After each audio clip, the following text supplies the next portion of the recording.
Pada saat banjir melanda, suatu kota menjadi gelap gulita karena aliran listrik dipadamkan. Tujuannya adalah untuk mencegah timbulnya korban jiwa akibat tersengat listrik karena aliran listrik melalui kabel yang tercelup ke air. Kenapa ya aliran listrik perlu dipadamkan? Memangnya air banjir bisa menghantarkan arus listrik? Aku juga kurang tahu, tapi aku sempat baca kalau kita dilarang menangkap ikan dengan menggunakan alat setrum karena dapat membahayakan kelestarian ikan dan lingkungan sekitar. Tapi, apa ya yang menyebabkan suatu zat cair bisa menghantarkan arus listrik? Apakah semua zat cair bisa menghantarkan arus listrik?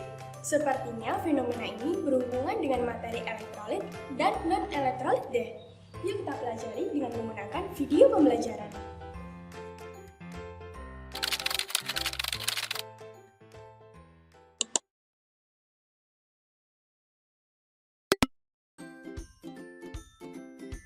Halo sahabat kimia, hari ini kita akan belajar tentang larutan elektrolit dan non-elektrolit. Tujuan pembelajaran kita kali ini, pertama, membedakan sifat dan jenis larutan elektrolit dan non-elektrolit. Kedua, mengklasifikasikan larutan elektrolit kuat, elektrolit lemah, dan non-elektrolit. Tahukah kamu bahwasanya selain zat padat, zat cair juga bisa loh menghantarkan arus listrik? Tapi tidak semua zat cair dapat menghantarkan arus listrik. Zat cair atau larutan yang dapat menghantarkan arus listrik disebut sebagai larutan elektrolit. Sedangkan zat cair atau larutan yang tidak bisa menghantarkan arus listrik disebut sebagai larutan non-elektrolit.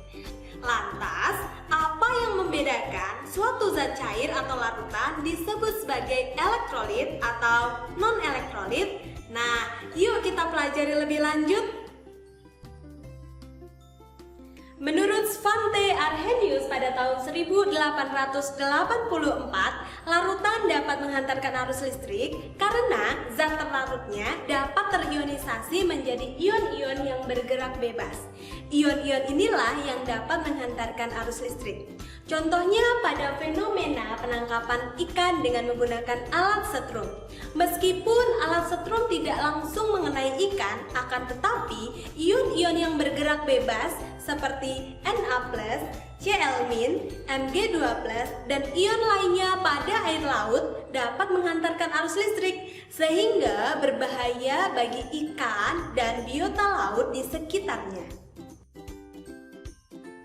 Setiap larutan memiliki kekuatan daya hantar listrik yang berbeda-beda. Kekuatan daya hantar listrik ini dipengaruhi oleh jumlah zat yang terionisasi dalam larutan. Semakin banyak zat yang terionisasi dalam larutan, semakin kuat pula daya hantar listriknya.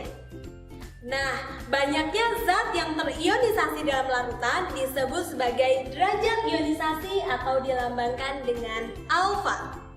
Larutan yang terionisasi secara sempurna dan memiliki derajat ionisasi 1 atau alfa sama dengan 1 disebut sebagai larutan elektrolit kuat. Larutan yang hanya terionisasi sebagian dan memiliki derajat ionisasi atau alfa antara 0 hingga 1 disebut sebagai larutan elektrolit lemah. Sedangkan larutan non-elektrolit, zat terlarutnya tidak dapat terionisasi di dalam air, sehingga derajat ionisasinya sama dengan 0. Hal inilah yang menyebabkan larutan non-elektrolit tidak dapat menghantarkan arus listrik. Untuk mengetahui apakah suatu larutan termasuk elektrolit kuat, elektrolit lemah, maupun non-elektrolit, kita bisa menggunakan uji daya hantar listrik atau uji elektrolit. Sahabat kimia juga bisa loh membuat alat uji elektrolit sederhana.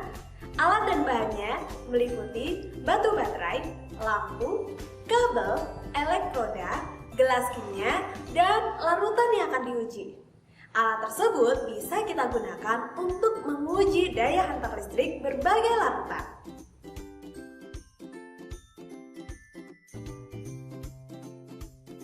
Apabila terdapat banyak gelembung pada elektroda dan lampu menyala terang, Berarti larutan tersebut termasuk larutan elektrolit kuat. Sedangkan apabila hanya terdapat sedikit gelembung pada elektroda dan lampu tidak menyala atau lampu menyala redup, berarti larutan tersebut termasuk larutan elektrolit lemah. Namun jika pada elektroda tidak terdapat gelembung dan lampu tidak menyala, maka larutan tersebut termasuk larutan non-elektrolit. Lalu, larutan apa saja yang termasuk elektrolit kuat, elektrolit lemah, dan non-elektrolit? Nah, larutan yang termasuk elektrolit kuat antara lain asam kuat seperti HCl, HBr, HNO3, H2SO4. Basa kuat seperti NaOH, KOH, MgOH 2 kali, CaOH 2 kali. Dan garam mudah larut seperti NaCl, KCl, MgCl2, Ki, CaCl2. Kemudian, larutan yang termasuk elektrolit lemah antara lain asam lemah seperti CH3COOH, HF, HCOOH, H3PO4, dan HCl. Basa lemah seperti ALOH 3 kali, NH4OH, dan FeOH 3 kali.